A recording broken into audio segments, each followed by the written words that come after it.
La imatge és una, però la realitat de l'aigua és una altra.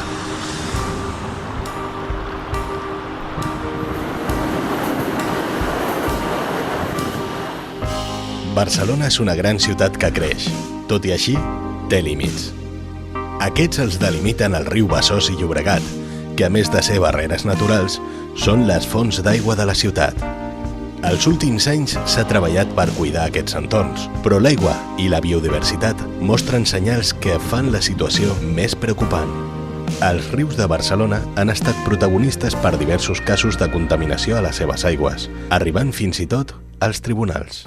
És per això que cada cop hi ha més entitats i moviments socials que s'encarreguen tant del control de l'aigua com de la preservació dels entorns.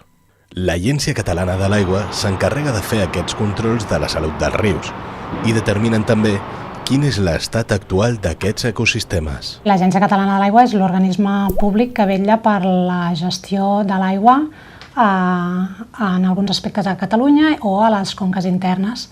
Aquí a la zona de Barcelona, doncs, ja t'ho he comentat, és on tot plegat està més lluny del que hauria de ser. La major part de medicions tenen una part in situ i una part al laboratori.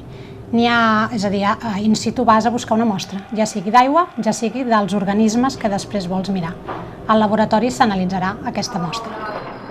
Hi ha alguns llocs que són extremadament complicats i, per tant, arribar a estar bé, amb el que entenem bé, és a dir, agafant què passaria si no hi hagués una activitat humana i no exigint-li tant, exigint-li una mica menys, però exigint-li bastant. A veure, 2027 hauria d'estar una gran part de la conca bé, però tot a bé no et sé dir una data.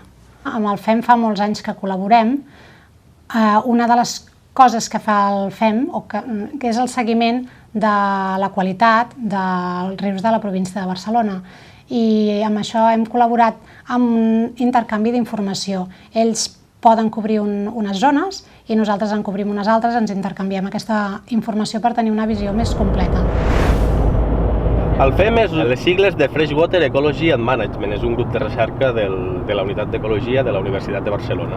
Ens estem anant al riu Besòs. Hem quedat amb uns alumnes de segon d'ESO d'un institut d'allí al costat que els han encarregat l'Ajuntament de que controlin l'estat ecològic del riu Besòs. I és una simplificació del mètode oficial que fa l'Agència Catalana de l'Aigua, que fa la Confederació Hidrogràfica. És una norma europea que obliga a tots els països d'Europa a diagnosticar l'estat dels seus rius.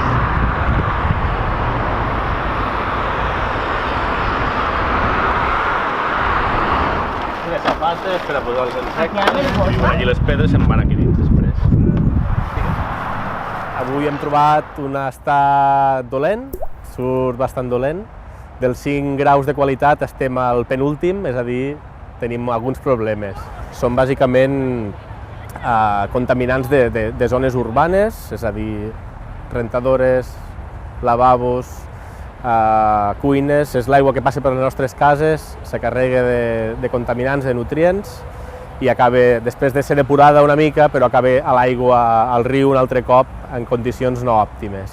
Del Llobregat el que tenim més és una contaminació més minera, sobretot de la part del Bages, que hi ha unes mineries de sal, i per sort tota aquesta mineria directament no aboca l'aigua de les seves activitats al riu, sinó que es porta amb unes canonades de salmorra, d'aigua molt, molt salada, que van directament al mar, des del Bages fins al mar. Si aquesta aigua entrés al riu, el Llobregat estaria pràcticament mort, diguem, també. I esperem que en uns anys, potser aquí al Besòs al final no tindrem un riu en molt bona qualitat, però podrem aconseguir un riu en bona qualitat, que ja seria un èxit. Els controls són periòdics. Tot i així, aquests no garanteixen la qualitat de l'aigua. Els experts veuen utòpic que tant el Besòs com el Llobregat gaudeixin d'unes aigües 100% pures, sobretot als últims trams. La col·laboració de la societat i les futures polítiques seran de vital importància per la supervivència d'aquests ecosistemes.